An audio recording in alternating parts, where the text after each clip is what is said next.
Bonjour, je m'appelle Monsieur Mboup Bach, le directeur de l'ONG Judo ici au Sénégal. Alors, quel est l'objet de votre appel? L'objet de cet appel, c'est en fait de soutenir les familles des enfants que nous prenons en charge, parce que Judo est une structure qui existe ici au Sénégal, une ONG, je dirais, depuis 30 ans, et qui prend en charge des enfants qui sont de familles défavorisées, en leur assurant leur scolarité dans les écoles privées ici à Pékin et à Dakar.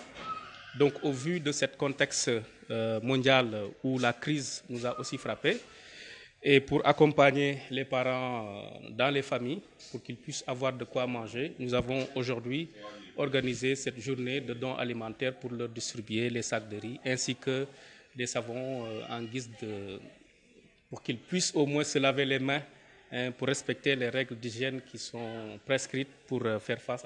Bon, ce qui explique le choix du riz, c'est qu'en fait, nous avons des parents et des enfants qui sont de familles défavorisées. Donc demander à ces parents de garder leurs enfants chez eux sans pour autant qu'il y ait des mesures d'accompagnement pose problème. Donc c'est la raison pour laquelle nous avons débloqué un fonds avec nos partenaires belges également qui ont financé cet acte à hauteur de 4 000 € pour qu'on puisse acheter 8 tonnes de riz qu'on va distribuer dans un premier temps pour ce mois-ci et le mois prochain également, donc pour qu'on puisse au moins permettre à ces parents de rester chez eux, de garder les enfants chez eux et de pouvoir se nourrir correctement pendant cette période de confinement, entre guillemets. Je pense que les parents l'ont bien apprécié. Vous avez fait une interview avec un ou deux parents tout à l'heure. Et c'est un acte qu'ils ont loué et qui leur sera bénéfique, bien évidemment, parce que c'est des parents qui, notamment, ont des difficultés. Mais malgré cela, voilà, nous essayons tant bien que mal de venir en aide ces parents, de les assister pour leur permettre. Oui, je lance un appel à tous les Sénégalais de la diaspora et qui sont ici à respecter les règles d'hygiène. Parce que cette maladie-là existe.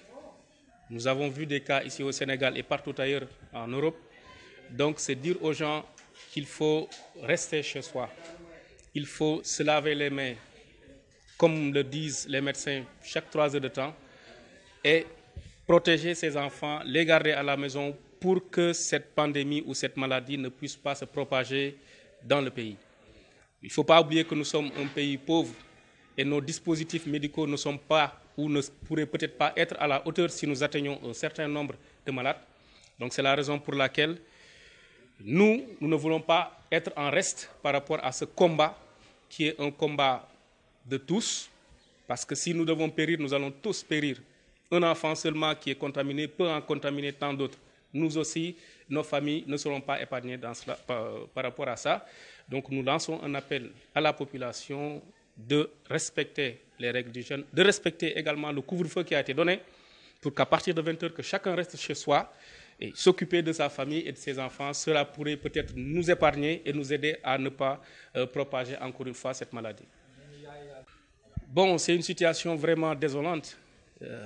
Il ne faut pas faire appel à la violence. La loi, c'est la loi.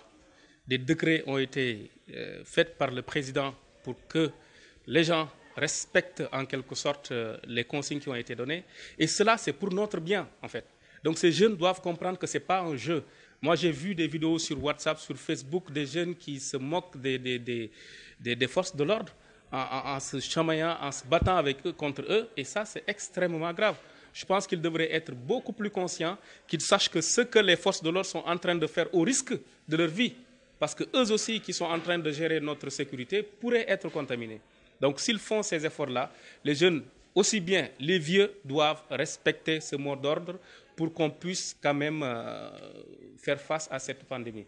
Aux forces de l'ordre également, je leur demanderai d'avoir un esprit de compréhension, de ne pas tabasser les gens, mais il faudrait privilégier toujours la communication pour qu'au moins qu'il n'y ait pas encore d'autres problèmes qui pourraient survenir.